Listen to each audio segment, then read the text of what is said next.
Hey guys, ഞാൻ Razi 2009 model A സ്റ്റാറിന്റെ evaporator change ചെയ്യുന്ന പ്രോസസ്സാണ് ഞാൻ നിങ്ങളെ കാണിക്കാൻ പോകുന്നത്. ഇവാപ്പറേറ്റർ കൂളിംഗ് ഓയിൽ എന്നൊക്കെ പറയും. ഇത് ലീക്കാണ് കൂളിംഗ് ഓയിൽ. നമ്മൾ ഗ്യാസ് ഫില്ല് ചെയ്താലും 1 മന്തോ ഒരു 20 ഡേയ്സോ ഒക്കെ നിൽക്കുന്നുണ്ട്. അതിൽ കൂടുതൽ നമുക്ക് കിട്ടുന്നില്ല. ഓക്കെ, അപ്പോൾ നമ്മൾ ചെക്ക് ചെയ്ത സമയത്ത് നമുക്ക് പുറത്തെവിടെയും നമുക്ക് ലീക്കോ കാര്യങ്ങളോ ഒന്നും കാണുന്നില്ല. ഓക്കെ, അപ്പോൾ നമ്മൾ ഇതിൻ്റെ ഇവാപ്പറേറ്റർ നമ്മൾ റിമൂവ് ചെയ്തിട്ട് റീപ്ലേസ് ചെയ്യാൻ വേണ്ടി പോവുകയാണ്. ഓക്കെ, അതിൻ്റെ കൂടെ നമ്മൾ ഇവാപ്പറേറ്റർ നമ്മൾ റിമൂവ് ചെയ്യുമ്പോൾ ഏകദേശം ഒരു 13 വർഷത്തോളം ഇപ്പോൾ നമ്മുടെ കാറിൽ വർക്ക് ചെയ്തുകൊണ്ടിരുന്ന ഒരു ഇവാപ്പറേറ്റർ ആണ്. അത് അതിൻ്റെ സിറ്റുവേഷൻ എങ്ങനെയാണെന്നൊക്കെ നമുക്ക് കാണാം. ഓക്കെ, അപ്പോൾ നമ്മുടെ വീഡിയോ എല്ലാവരും സ്കിപ്പ് ചെയ്യാതെ കാണുക. ഓക്കെ, നമുക്ക് വീഡിയോയിലേക്ക് പോകാം. നമ്മുടെ എൻജിൻ ബേയിൽ എന്തൊക്കെയാണ് റിമൂവ് ചെയ്തതെന്ന് ഞാൻ കാണിച്ചു തരാം. നമ്മുടെ ബാറ്ററി നമ്മൾ റിമൂവ് ചെയ്തിട്ടുണ്ട്. ഓക്കെ, അതുപോലെ തന്നെ നമുക്ക് റിമൂവ് ചെയ്യാനുള്ളത് ഇവിടെയുള്ള ഈ ബോൾട്ടാണ്. നമ്മുടെ എക്സ്പാൻഷൻ വാൽവിലേക്ക് പോകുന്ന ഈ ബോൾട്ട് നമ്മൾ റിമൂവ് ചെയ്തിട്ടുണ്ട്. കൂടാതെ തന്നെ നമ്മൾ ഇതിൻ്റെ ഹീറ്റർ കോറിൻ്റെ 2 ഹോസുകൾ, ഈ ഹോസുകൾ നമ്മൾ 2 ഹോസ് ഉണ്ട്, രണ്ടും നമ്മൾ റിമൂവ് ചെയ്തിട്ടുണ്ട്. നമ്മൾ ഏറ്റവും കൂടുതൽ ടൈം എടുത്തത് നമ്മുടെ ഹീറ്റർ കോറിൻ്റെ ഹോസ് റിമൂവ് ചെയ്യാൻ വേണ്ടിയാണ്. കാരണം അവിടെ തീരെ സ്പേസ് ഇല്ലായിരുന്നു, നല്ല സ്ട്രഗിൾ ചെയ്താണ് നമ്മൾ റിമൂവ് ചെയ്ത്. പക്ഷെ നമുക്ക് ഡാമേജ് ഒന്നും ആയിട്ടില്ല, നമ്മൾ പ്രോപ്പറായിട്ട് റിമൂവ് ചെയ്തിട്ടുണ്ട്. ഓക്കെ, നെക്സ്റ്റ് ഞാൻ നിങ്ങളെ കാണിക്കുന്നത് നമ്മുടെ ഡാഷ്ബോർഡിൻ്റെ ഉൾഭാഗമാണ്. ഓക്കെ, നമ്മൾ ഫുള്ളി ഇപ്പോൾ റിമൂവ് ചെയ്ത് വെച്ചിരിക്കുകയാണ് ഡാഷ്ബോർഡ്. നമ്മുടെ അസംബ്ലി ഇവിടെയാണ് വരുന്നത്, നമ്മുടെ ബ്ലോവർ അസംബ്ലി കാര്യങ്ങളൊക്കെ ഇവിടെയാണ് വരുന്നത്. ഓക്കെ, കുറച്ച് ബോൾട്ടുകൾ മാത്രം അയച്ചു കഴിഞ്ഞാൽ നമുക്കത് പുറത്തേക്ക് എടുക്കാൻ പറ്റും. ഓക്കെ, ഇനി ഞാൻ നിങ്ങൾക്ക് നമ്മുടെ അസംബ്ലി കാണിച്ചു തരാം. ഓക്കെ, ഇതാണ് നമ്മുടെ ബ്ലോവർ അസംബ്ലി. ഓക്കെ, നമ്മളിപ്പം ഇത് അഴിക്കാൻ പോവുകയാണ്. ഓക്കെ, ഇത് നമുക്ക് ബ്ലോക്ക് ചെയ്ത് വെക്കണം. ഈ എക്സ്പാൻഷൻ വാൽവിൻ്റെ അകത്തേക്ക് മോയ്സ്ചർ പോകാൻ പാടില്ല. അതുപോലെ തന്നെ ഇതാണ് നമ്മുടെ ഹീറ്റർ കോറിൻ്റെ ലൈന്, ഇത് കാണാൻ പറ്റും. ഇത് നമുക്ക് നല്ല റെസ്റ്റ് ഉള്ളതുകൊണ്ട് തന്നെ നമ്മൾ നല്ല ടൈം എടുത്താണ് ഇത് അഴിച്ചെടുത്തത്. പക്ഷെ നമുക്ക് ഡാമേജ് ഒന്നും വന്നില്ല, സേഫായിട്ട് നമുക്ക് അഴിക്കാൻ പറ്റി. ഓക്കെ, ഇനി ഞാൻ ഇതിൽ നിന്ന് നമ്മുടെ ഇവാപ്പറേറ്റർ പുറത്തെടുത്തിട്ട് നിങ്ങളെ കാണിക്കാം, ഇവാപ്പറേറ്ററിൻ്റെ സിറ്റുവേഷൻ എന്താണെന്നുള്ളത്. അപ്പോൾ നമ്മുടെ ബ്ലോവറിൻ്റെ അസംബ്ലി നമ്മൾ അഴിക്കാൻ വേണ്ടി പോവുകയാണ്. ഓക്കെ, നമ്മൾ ഇത് ചെയ്യുന്നതിന് മുമ്പായിട്ട് ആദ്യം ചെയ്യുന്നത് നമുക്ക് ഇതിൻ്റെ ഹോൾസ് എല്ലാം കവർ ചെയ്യാം. ഇത് നമ്മുടെ എക്സ്പാൻഷൻ വാൽവാണ്. ഇതിൻ്റെ അകത്തേക്ക് നമുക്ക് മോയ്സ്ചറോ നമ്മൾ വെള്ളമോ കാര്യങ്ങളൊന്നും കിടക്കാൻ പാടില്ല. കിടന്നു കഴിഞ്ഞാൽ നമ്മുടെ പെർഫോമൻസിനെ ബാധിക്കും, AC കൂളിംഗ് പിന്നെ കുറയും. അപ്പോൾ ഞാനിത് ജസ്റ്റ് ഇതിൻ്റെ അകത്തേക്ക് ക്ലോത്ത് ഒക്കെ വെച്ചിട്ടുണ്ട്. ഇനി നെക്സ്റ്റ് നമുക്കിത് റിമൂവ് ചെയ്യാം.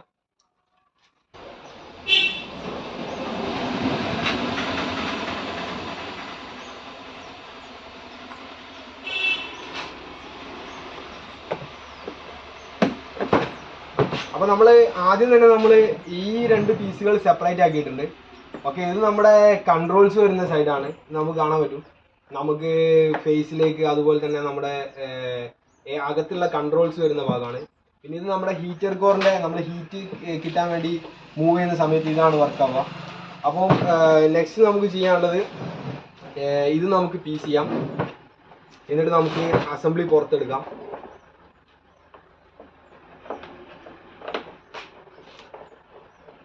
ഞാൻ ഭയങ്കര ക്യൂരിയസ് ആവട്ടെ ഇതെന്താ ഇതിൻ്റെ അകത്തുള്ളതെന്ന് കാണാൻ വേണ്ടിയിട്ട്. അങ്ങനെയല്ല, ഇത് ബ്ലോക്ക് ആണോ എന്ന് അറിയാൻ വേണ്ടിയിട്ടാണ്. നമ്മുടെ കൂളിംഗ് കോയിൽ ലീക്ക് ആണെങ്കിലും നമുക്ക് അറിയാൻ പറ്റും. ഓക്കെ, നമുക്കിത് റിമൂവ് ചെയ്തിട്ട് നോക്കാം കൂളിംഗ് കോയിലിൻ്റെ ഒരു അവസ്ഥ എന്താണെന്നുള്ളത്.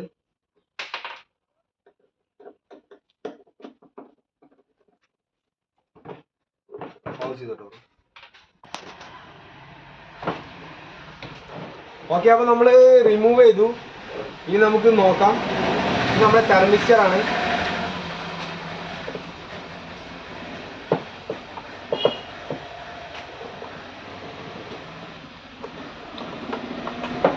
അഴിച്ചിട്ടുണ്ട്. നമുക്കിവിടെ കാണാൻ പറ്റും ഈ താഴ്ഭാഗത്തായിട്ട് നല്ല രീതിയിൽ ലീക്ക് ഉണ്ട് നമ്മുടെ കൂളിംഗ് ഓയിൽ. ഇവിടെ നമുക്ക് ഓയിൽ വന്ന് നിൽക്കുന്നത് കാണാൻ പറ്റും. ഇവിടെ എല്ലാം ഓയിലാണ്, ബാക്കിയെല്ലാം ബ്ലോക്കാണ്. കണ്ടോ, ഇത് ഒരുപാട് വർഷമായിട്ട് മാറിയിട്ടില്ല. നമ്മളിത് റീപ്ലേസ് ചെയ്യാൻ പോവുകയാണ്. മാത്രമല്ല, നമ്മൾ നോക്കിക്കഴിഞ്ഞാൽ ഈ ഒരു ഭാഗം ഈ ഒരു ക്രോസ് ആയിട്ട് ഇങ്ങനെ നമുക്ക് ബ്ലോക്കാണ്. ഇത്രയും ക്രോസ് ബ്ലോക്ക് ആണെങ്കിൽ നമുക്ക് പറയാൻ പറ്റും ഒരു ഏകദേശം ഒരു 40%, ഒരു 40% വേണമെങ്കിൽ ബ്ലോക്കാണെന്ന് നമുക്ക് പറയാം. ബാക്കി ഭാഗത്തു നിന്ന് വരുന്ന കാറ്റ് മാത്രമേ നമുക്ക് കിട്ടുള്ളൂ. അതായത് ബാക്കി ഭാഗത്തൂടെ കിട്ടുന്ന തണുപ്പ് മാത്രമേ നമുക്ക് ക്യാബിൻ്റെ അകത്ത് ഉണ്ടാവുള്ളൂ. പിന്നെ നമ്മൾ പുതിയ കൂളിംഗ് കോയിൽ റീപ്ലേസ് ചെയ്യുന്ന സമയത്ത് നമുക്ക് ഫുൾ ആയിട്ടുള്ള കൂളിംഗ് നമുക്ക് കിട്ടും. ഓക്കെ, അപ്പോൾ നമുക്ക് പുതിയ കൂളിംഗ് കോയിൽ മേടിച്ചിട്ട് വരാം, എന്നിട്ട് ഇതിലേക്ക് ഫിക്സ് ആക്കിയിട്ട് നമുക്ക് കാറിലേക്ക് ഫിക്സ് ചെയ്യാം. നമ്മുടെ കൂളിംഗ് കോയിൽ വന്നിട്ടുണ്ട്. ഇതാണ് നമ്മുടെ പഴയ കൂളിംഗ് കോയിൽ. ഓക്കെ, നമുക്ക് പുതിയത് വന്നിട്ടുണ്ട്, പുതിയ കൂളിംഗ് കോയിൽ. അപ്പോൾ നമുക്കത് ഈ അസംബ്ലിയിലേക്ക് നമുക്ക് ഫിക്സ് ചെയ്യണം. മാത്രമല്ല നമുക്ക് ആദ്യത്തെ കൂളിംഗ് കോയിൽ ലീക്കാണെന്ന് നമുക്ക് 100% പറയാൻ പറ്റും. കാരണം എന്താണെന്ന് വെച്ച് കഴിഞ്ഞാൽ ഇവിടെ ഈ ഓയിലിൻ്റെ നനവ് നമുക്ക് കാണാം. ഇതെല്ലാം നമ്മുടെ കംപ്രസറിൻ്റെ ഓയിലാണ്. ഓക്കെ, അപ്പോൾ നമ്മുടെ കംപ്രസറിൻ്റെ ഓയിൽ ഇതുവഴി ലീക്കായിട്ടുണ്ട്. അപ്പോൾ ഏകദേശം ലീക്കായ ഒരു എമൗണ്ട് ഓയിൽ നമുക്ക് തിരിച്ചു കൊടുക്കണം നമ്മുടെ സിസ്റ്റത്തിലേക്ക്. ഓക്കെ, അപ്പോൾ നമുക്ക് വീണ്ടും ഫിക്സ് ചെയ്യാം. ഈ ഭാഗങ്ങളെല്ലാം പ്രോപ്പറായി ക്ലീൻ ചെയ്ത ശേഷം കാറിലേക്ക് ഫിക്സ് ചെയ്യാം. ഇത് ഹീറ്റർ കോറിൻ്റെ ഹോസുകൾ ഫിക്സ് ചെയ്യുന്ന പൈപ്പാണ്. ഇതാണ് നമ്മുടെ ഹീറ്റർ കോർ. ഇത് നമ്മൾ വളരെയധികം സ്ട്രഗിൾ ചെയ്തിട്ടാണ് നമ്മൾ അയച്ചെടുത്തത്. ഓക്കെ, കുറച്ച് ഡെപ്പോസിറ്റ്സ് ഒക്കെ ഉണ്ട്. നമുക്ക് ഇവിടുന്ന് ക്ലീൻ ചെയ്തിട്ട് പ്രോപ്പറായിട്ട് ക്ലീൻ ചെയ്ത ശേഷം നമുക്കിത് ഫിക്സ് ചെയ്യാം. ഓക്കെ, അപ്പോൾ നമ്മൾ ക്ലീൻ ചെയ്തിട്ടുണ്ട്. ഓക്കെ, ഇത് മാക്സിമം ക്ലീനിങ് ആണ്, നമുക്ക് ലീക്ക് വരില്ല, കൺഫേം ആണ്. ഓക്കെ, നമുക്കിത് ഫിക്സ് ചെയ്യാം. ഇത് നമ്മുടെ ബ്ലോവർ അസംബ്ലിയിൽ ആദ്യം ഉണ്ടായിരുന്ന ഫോമാണ്. ഇതിൻ്റെയൊക്കെ എഫിഷ്യൻസി എല്ലാം പോയിട്ടുണ്ട്. അപ്പോൾ നമ്മളിവിടെ പുതിയ ഫോം ഫിക്സ് ചെയ്തു. ഓക്കെ, ഇനി നമുക്കിത് കാറിലേക്ക് ഫിറ്റ് ചെയ്യാം.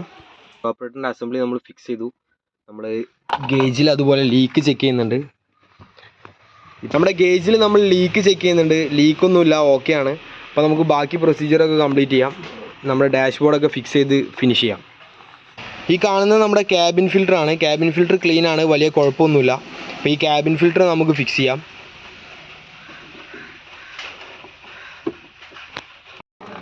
നമ്മുടെ കാറിൽ കൂളൻറ്റിൻ്റെ പകരം വെള്ളമാണുള്ളത്. ഹീറ്റർ കോറിൻ്റെ പൈപ്പ് അയച്ചാൽ മാത്രമേ നമുക്ക് ഇവാപ്പറേറ്ററിൻ്റെ അസംബ്ലി എടുക്കാൻ പറ്റുള്ളൂ. അപ്പോൾ നമുക്ക് ഇതിലേക്ക് കൂളൻറ്റ് ഫില്ല് ചെയ്യാനുണ്ട്. അപ്പോൾ ഫില്ല് ചെയ്യാൻ വേണ്ടി നമ്മൾ നോക്കുന്ന സമയത്ത് കാറിൻ്റെ അകത്തുള്ളത് വെള്ളമാണ്. ഇപ്പോൾ വെള്ളം ഡ്രെയിൻ ചെയ്തുകൊണ്ടിരിക്കുകയാണ്. അപ്പോൾ നമ്മളിത് ഫ്ലഷ് ചെയ്ത ശേഷം നമ്മൾ ഇതിലേക്ക് കൂളൻറ്റ് ഫില്ല് ചെയ്യുന്നതായിരിക്കും. കൂളൻറ്റ് ഫില്ല് ചെയ്യാൻ വേണ്ടി പോവുകയാണ് നമ്മുടെ എയർ സ്റ്റാറിൽ. നമ്മൾ ഡെൽഫിയുടെ കൂളൻ്റാണ് മേടിച്ചത്, ഗ്രീൻ കളർ. അപ്പോൾ നമ്മളിത് ഓപ്പൺ ചെയ്യാൻ പോവുകയാണ്.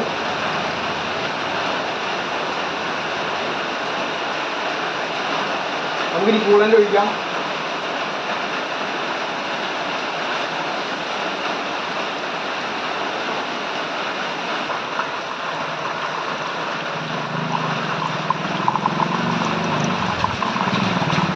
നിങ്ങളിപ്പോൾ കാണുന്നത് നമ്മുടെ റേഡിയേറ്ററാണ്. റേഡിയേറ്റർ എയർ സ്റ്റാറിൻ്റെ റേഡിയേറ്ററാണ് നിങ്ങൾ കാണുന്നത്. റേഡിയേറ്ററിൽ നമുക്ക് ഫുള്ളി കൂളൻ്റാണ്. മാത്രമല്ല അടുത്തുള്ള റിസർവ് ടാങ്കിലും ഫുള്ളി കൂളൻ്റാണ് കേട്ടോ. ഓക്കെ, റിസർവ് ടാങ്കിലൊക്കെ ആദ്യം വെള്ളമായിരുന്നു, അതൊക്കെ നമ്മൾ മാറ്റിയിട്ടുണ്ട്. എയർ സ്റ്റാറിൻ്റെ AC വർക്ക് ഫുള്ളി കംപ്ലീറ്റ് ആയിരിക്കുകയാണ്. നമുക്ക് ഇതിൻ്റെ ബോണറ്റ് ഓപ്പൺ ചെയ്തിട്ട് ഇതിൻ്റെ ട്രിപ്പിംഗ് ചെക്ക് ചെയ്യാം. AC-യുടെ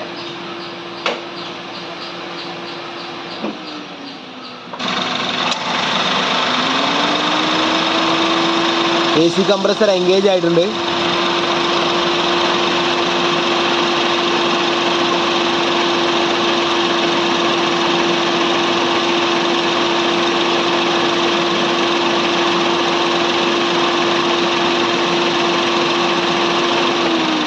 ട്രിപ്പായിട്ടുണ്ട്.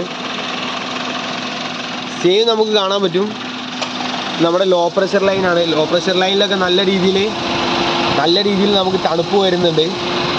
കാറിന് ഇൻസൈഡ് ഫുൾ കൂളാണ്. ഞാൻ കാണിച്ചു തരാം. ഇതാണ് നമ്മുടെ കാറിൻ്റെ AC-യുടെ ടെമ്പറേച്ചറാണ് ഇപ്പോൾ നിങ്ങൾ കാണുന്നത്. AC വെൻറ്റിൽ നിന്ന് വരുന്ന എയറിൻ്റെ ടെമ്പറേച്ചർ ഏകദേശം 10 ഡിഗ്രി സെൽഷ്യസോളാണ് നമ്മുടെ ടെമ്പറേച്ചർ കാണിക്കുന്നത്. അതിനർത്ഥം നമുക്ക് നല്ല കൂളിംഗ് കിട്ടുന്നുണ്ട് നമ്മുടെ ക്യാബിനിലേക്ക്. അപ്പോൾ നമ്മുടെ വർക്ക് ഏകദേശം കംപ്ലീറ്റ് ആയിരിക്കുകയാണ്. ഓക്കെ, അപ്പോൾ നമ്മുടെ വീഡിയോ എല്ലാവർക്കും ഇഷ്ടമായെന്ന് കരുതുന്നു. ഓക്കെ, ഇഷ്ടമായ നിങ്ങൾ ലൈക്ക് ചെയ്യുക, ഇഷ്ടമായില്ലെങ്കിൽ ഡിസ്ലൈക്ക് ചെയ്യുക. മാത്രമല്ല സബ്സ്ക്രൈബ് ചെയ്യുക, അടുത്തുള്ള ബെല്ലൈക്കൻ കൂടെ ക്ലിക്ക് ചെയ്യുക, നിങ്ങളുടെ ഫ്രണ്ട്സിനൊക്കെ ഷെയർ ചെയ്ത് കൊടുക്കുക. ഓക്കെ, ഒരുപാട് കാറുകളിൽ നമ്മുടെ ഇവാപ്പറേറ്റർ ബ്ലോക്ക് ആയിട്ടുള്ള വണ്ടികളുണ്ട്, അതുപോലെ തന്നെ ഇവാപ്പറേറ്റർ ലീക്ക് ആയിട്ടുള്ള വണ്ടികളുണ്ട്. അപ്പോൾ നിങ്ങൾ പ്രോപ്പറായിട്ട് ചെക്ക് ചെയ്യുക. ഓക്കെ, നിങ്ങളുടെ കാറിൻ്റെ AC ഒക്കെ പെർഫെക്റ്റ് ആണോ എന്ന്. ഓക്കെ, അപ്പം ഇതുപോലുള്ള ഇൻഫർമേറ്റീവ് ആയിട്ടുള്ള വീഡിയോസായിട്ട് നമുക്ക് വീണ്ടും കാണാം. നമ്മൾ ചെയ്യുന്ന ഓരോ വർക്കുകളിലും വരുന്ന കാര്യങ്ങൾ സ്പെഷ്യലായിട്ട് ഞാൻ നിങ്ങളെ കാണിക്കുന്നതായിരിക്കും. ഓക്കെ, അപ്പോൾ നമുക്ക് വീണ്ടും കാണാം.